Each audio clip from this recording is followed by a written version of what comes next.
So ఆయన భార్య కల్పనారెడ్డి, బామ్మర్ది విజయ నరసింహారెడ్డి, మామ పుల్లారెడ్డి, వారికి చెందిన VNR dairy products, VNR global, Sri Lakshmi Narasimhaswamy milk chilling point తదితర సంస్థలకు మళ్లించారు. ఆ సొత్తుతో ఆ సంస్థల స్థిరాస్తులు, భూములు కొన్నట్లు ఈడీ గుర్తించింది. వాటి మార్కెట్ విలువ 95,80,00,000 రూపాయలు.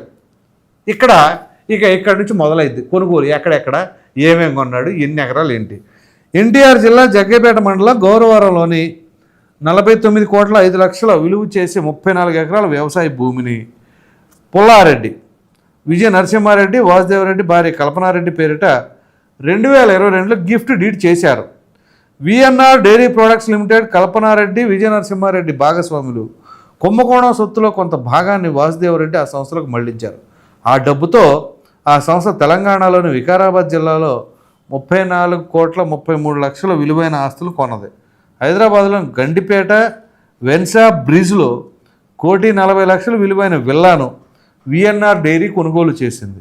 దాన్ని కల్పనారెడ్డి పేరిట రిజిస్ట్రేషన్ చేశారు. విజయ నరసింహారెడ్డి యాజమాన్యంలోని విఎన్ఆర్ గ్లోబల్ సంస్థలోని మద్యం ముడుపుల సొమ్ము 7,96,00,000 చేరింది.